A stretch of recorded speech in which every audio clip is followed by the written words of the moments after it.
राधे राधे। श्री हरिदास, श्री कुंज बिहारी। कैसे हैं आप सभी लोग? आई होप कान्हा जी की कृपा से आप सभी लोग अच्छे होंगे और स्वस्थ होंगे। ओम नमो भगवते वासुदेवाय। पुरुषोत्तम मास भगवान की जय हो। पुरुषोत्तम मास की जय हो। पुरुषोत्तम मास अधिक मास मलमास अध्याय 22। सगर के पुत्रों का सर्वनाश कैसे होता है। श्रीमद् भागवतम महापुराण की कथाओं को श्रवण और पुरुषोत्तम मास का महात्म्य को श्रवण करने से हमें अनंत पुण्य फल की प्राप्ति। राजा सगर के 60,000 पुत्रों की मृत्यु का क्या कारण है, उनका सर्वनाश किस प्रकार से होता है। पर्वतराज हिमालय की 2 पुत्रियां थी। बड़ी पुत्री गंगा जी को देवों ने मांग लिया था और छोटी पुत्री यानी उमा पार्वती जी का विवाह भगवान शंकर जी से हुआ था। गंगा जी उन दिनों आकाश में ही निवास किया करती थी। इधर पृथ्वी पर राजा सगर अपनी दोनों रानियों केसनी और सुमिति के साथ संतान प्राप्ति के लिए तप कर रहे थे। इस बीच भृगु मुनि राजा के तप से प्रसन्न होते हैं और उन्हें संतान प्राप्ति का वर देते हैं। उन्होंने कहा कि एक रानी से तो तुम्हें एक ही पुत्र होगा और दूसरी रानी से तुम्हें 60,000 पराक्रमी पुत्रों की प्राप्ति होगी। लेकिन राजा, जिस रानी के एक पुत्र होगा उसी से आपकी वंश की वृद्धि होगी। समय बीतता गया। बहुत समय के पश्चात केसनी ने एक पुत्र को जन्म दिया। उसका नाम रखा गया असमंजस। और जब सुमति के गर्भ से एक पिंड का जन्म हुआ, उसमें से 60,000 पुत्रों का जन्म हुआ। दाइयों को इन हजारों कुमारों को पालने का काम सौंप दिया गया। ये सभी राजकुमार जब युवा अवस्था में पहुंचे तो बड़े ही तेजस्वी हुए। केसनी का पुत्र असमंजस क्रूर और अत्याचारी था। ऐसे पागल राजकुमार को प्रजा कोसने लगी। लेकिन असमंजस का पुत्र अंशुमान सुशील और विवेकी हुआ था। एक बार राजा सगर ने अश्वमेध यज्ञ का आयोजन किया। यज्ञ के घोड़े की जिम्मेदारी अंशुमन को दी गई और अंशुमान के पास इस जिम्मेदारी को दी जाती है कि सभी अश्व के घोड़ों को आप संभालेंगे। इस बीच देवराज इंद्र के मन में खोट आता है और वह राक्षस का वेश धारण करके घोड़ों को चुरा कर ले जाते हैं, क्योंकि देवता डरते थे कहीं इंसान देवों की जगह ना ले लें। जब राजा सगर को पता चला तो उन्हें बहुत बुरा लगा और बहुत क्रोधित हुए। जब राजा सगर को पता चला कि इंद्र ने सारे घोड़े चुरा लिए हैं तो उन्होंने अपने 60,000 पुत्रों से कहा कि जैसे भी हो, जिस तरीके से हो, जिस प्रकार से हो, घोड़े का पता लगाओ। सगर के 60,000 पुत्रों ने पृथ्वी के चक्कर लगा दिए, लेकिन अश्व कहीं नहीं मिले। उनके सारे के सारे पुत्र उनको ढूंढने में लग गए अश्व को। जब कहीं पता नहीं चला तब उन्होंने पृथ्वी को खोदकर पाताल में घोड़ों को तलाशना शुरू कर दिया, लेकिन वहां भी घोड़ा नहीं मिला। वहीं पाताल में पूर्वोत्तर में कपिल मुनि तपस्या कर रहे थे और उनके सामने ही अश्वमेध यज्ञ का घोड़ा बंधा हुआ था, जो कि छल से इंद्र ने यहाँ बांध दिया था। जब छल से इंद्र ने यहाँ बांध दिया था तो सगर पुत्रों ने शोर मचाया मुनि ने यहाँ यज्ञ का घोड़ा चुरा कर रखा है। इस तरह जब कपिल मुनि की आंखें खुली तो आंखों से ज्वाला निकली, जिसने सभी राजा के सगर पुत्रों को 60,000 पुत्रों को जलाकर भस्म कर दिया। इस तरह राजा सगर के सभी 60,000 पुत्रों का अंश और सर्वनाश हो गया। उनको सभी ज्वाला से उनकी अग्नि जब जैसे ही खुली तो उनके नेत्रों की ज्वाला से उनके सारे के सारे 60,000 पुत्रों की मृत्यु हो गई और मृत्यु को प्राप्त हो गए।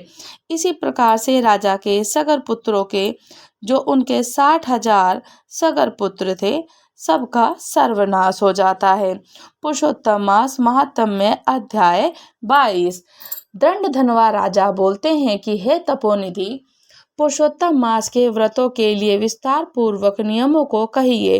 भोजन में क्या करना चाहिए और क्या नहीं करना चाहिए, और व्रती को व्रत में क्या मना होता है और क्या विधान होता है। तब श्री नारायण बोलते हैं कि इस प्रकार राजा दंडधनवा ने वाल्मीकि मुनि जी से पूछा कि बाद में लोगों के कल्याण के लिए वाल्मीकि मुनि ने सम्मान पूर्वक राजा से कहा कि हे राजन, पुरुषोत्तम मासों में मास, सब प्रियों के मास, पुरुषोत्तम मास जो नियम कहे गए हैं मुझसे कहे जाने वाले, आप मुझे सविस्तार से सुनाइए। नियम में स्थित होकर पुरुषोत्तम मास में हविष्य भोजन करें और गेहूं, चावल, मिश्री, मूंग, जौ, तिल, मटर, सावा, तिन्नी का चावल, बथुआ, हिम, लोचिका, अदरक, कालसाक, मूल, कंद, ककड़ी, केला, सेंधा, नोन, समुद्री नोन, दही, घी, बिना मक्खन निकाला हुआ दूध, कटहल, आम, अरहर, पीपल, जीरा, सौंठ, इमली, सुपारी, लवली, आंवला, ईख का गुड़ छोड़कर इन फलों को बिना तेल के पके हुए पदार्थ को हवस्य करते हैं, भोजन ग्रहण करते हैं। हवस्य भोजन मनुष्य को उपवास के समान कहा जाता है। समस्त आमिष, मांस, शहद, पेड़, राजमासिक, राजमा आदि, राई, मादक पदार्थ, दाल, तिल का तेल, लाल से दूषित, भाव से दूषित, क्रिया से दूषित, सबसे दूषित अन्न को त्याग कर देते हैं।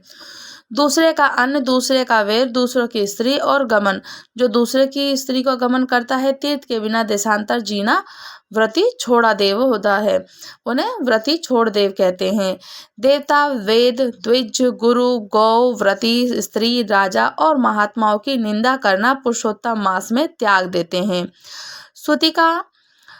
सूतिका का अन्न मास है और फलों में जिम्बरी, नींबू मास है। कहते हैं कि फलों में जम्बरी, नींबू जो मांस के मान्य रखा जाता है। धन्यों में मसूर की दाल मांस है और बासी अन्न मांस के बराबर है। बकरी, गौ, भैंस दूध को छोड़कर सब दूध आदि मांस है। बकरी हो, गाय हो, भैंस हो, इन सब का दूध पी सकते हैं, अन्यथा किसी का दूध नहीं पीना चाहिए, वो मांस के बराबर और तुल्य होता है। और ब्राह्मण से खरीदा हुआ समस्त रस पृथ्वी से उत्पन्न नामक मांस है। कहते हैं कि ब्राह्मण से खरीदा हुआ अन्न समस्त रस पृथ्वी से उत्पन्न नमक मांस है। तांबे के पात्र में रखा हुआ दूध, चमड़े में रखा हुआ जल, अपने लिए पकाया गया अन्न विद्वानों ने मांस कहा है। पुरुषोत्तम मास में ब्रह्मचार्य, पृथ्वी में शयन, पत्रावली में भोजन और दिन के चौथे पहर में भोजन करना चाहिए। पुरुषोत्तम मास में रजस्वला स्त्री, अनितज, मलेच्छ, पतित, संस्कारहीन, ब्राह्मण से द्वेष करने वाले, वेद से गिरा हुआ, इनके साथ बातचीत ना करें। इन लोगों से देखा गया और काक पक्षी से देखा गया सूतक अन्न को 2 बार पकाया हुआ भुंजे हुए अन्न को पुरुषोत्तम मास में भोजन नहीं करना चाहिए। प्याज, लहसुन, मोथा, छात्रक, गाजर, नालिक, मूलिक और साथ ही शीघ्र इनको पुरुषोत्तम में त्याग देना चाहिए। व्रती इन पदार्थों को समस्त व्रतों में हमेशा त्याग करना चाहिए। भगवान विष्णु जी के प्रथित और भगवान विष्णु जी की पूजा आराधना अपनी शक्ति के अनुसार कच्छप आदि व्रतों को करना चाहिए। कोहड़ा, कटकाकरिका, लटजीरा, मूली, बेल, इंद्रियव, आंवला के फल, नारियल, अलाबू, परवल, बैर, चर्म शाक, बैंगन, आजिक, बल्ली और जल से उत्पन्न होने वाले शाक, प्रतिपद आदि तिथियों में क्रम से इन शाकों का त्याग करना चाहिए। गृहस्थ आश्रम में रविवार को आंवला सदा ही त्याग करना चाहिए।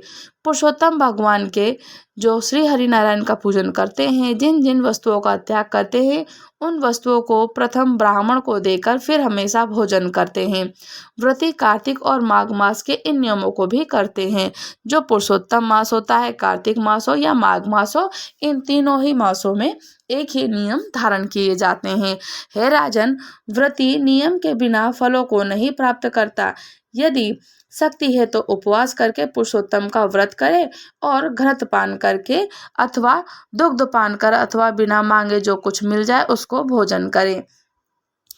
अथवा व्रत करने वाला यथाशक्ति फलहार आदि करे जिसमें व्रत भंग ना हो विद्यमान, इस तरह से व्रत के नियम को धारण करते हैं। पवित्र दिन प्रातःकाल उठकर और पूर्व में किया हुआ क्रिया करके भक्ति से श्री कृष्ण भगवान के हृदय में स्मरण करें और नियमों को ग्रहण करें। उपवास व्रत हो, नत व्रत हो, एक भुक्त हो और एक ही निश्चय करके इस व्रत को करें। पुरुषोत्तम मास में भक्ति में श्रीमद् भागवतम महापुराण का श्रवण करें और उस पुण्य को ब्रह्मा कभी कहने में समर्थ नहीं होंगे। जो पुरुषोत्तम मास में लाख तुलसी दल से शालिग्राम जी का पूजन करते हैं तो उसका अनंत पुण्य होता है। श्री पुरुषोत्तम मास की कथा को और महात्म्य को सुनने से व्रत में स्थित व्रती को देखकर यमदूत सिंह को देखकर हाथी के समान भाग जाते हैं।